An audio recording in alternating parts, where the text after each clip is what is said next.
अस्सलाम वालेकुम, मेरे चैनल को सब्सक्राइब करें और बेल आइकन को प्रेस करें ताकि हर आने वाली वीडियो आप तक सबसे पहले पहुंच सके। क्योंकि नॉर्मली कहते हैं कि आप परेशान हो तो नमाज पढ़ा करें। मुझे कहते हैं मैं इबादत के खिलाफ कोई बात नहीं कर रहा, लेकिन ये बात सोचने ही करें कि जो बंदा अल्लाह से पूरा कनेक्ट है, अल्लाह भी यकीन करते वो परेशान होता ही नहीं है।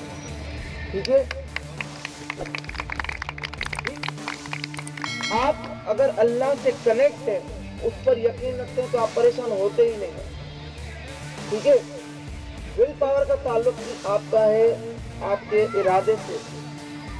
अगर आपको इसके ऊपर इरादा पूरा पक्का होगा तो वो रब्बुल आलमीन सब कुछ करने वाला है। हम लोग ये सुनते हैं कि उसके हुक्म के बगैर पत्ता भी नहीं हिलता। हम में एक बेसब्रापन बहुत है, हम में सब्र नहीं है। बर्दाश्त और सब्र दोनों अलग अलग चीज है। बर्दाश्त और सब्र दोनों अलग अलग चीजें। हम कहते हैं कोई आपको बुरा कहे सब्र कर लिया करो, कोई आपको मारे सब्र कर लिया करो, कोई आपको गाली दे सब्र कर लिया करो। सब्र और बर्दाश्त दोनों अलग अलग चीजें हैं, ये मेरी बात याद रखिएगा। बर्दाश्त वो चीज है कि कोई भी आप गलत चीज देख रहे हैं, बर्दाश्त कर रहे हैं, आपके साथ गलत हो रहा है, बर्दाश्त कर रहे हैं। आप बर्दाश्त करते करते करते करते आपके अंदर का इंसान मर जाता है।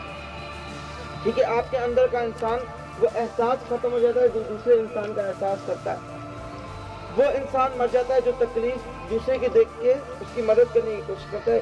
सब्र वो चीज़ है जब आपको किसी चीज़ की मुखालफत देखें, कोई चीज़ अपने खिलाफ देखें, आपको दुख हो, आपको सब्र आ जाए। सब्र आपको रब की तरफ लेके जाता है। बर्दाश्त आपको अपने तक महदूद रखता है कि मेरे में इतनी पोटेंशियल है, मैं गुस्सा भी बर्दाश्त करूँ, हर चीज़ बर्दाश्त कर रहा हूँ। लेकिन सब्र आपको ऐसे आपके साथ कोई भी प्रॉब्लम होगा आप रब की बारगाह में जाएंगे।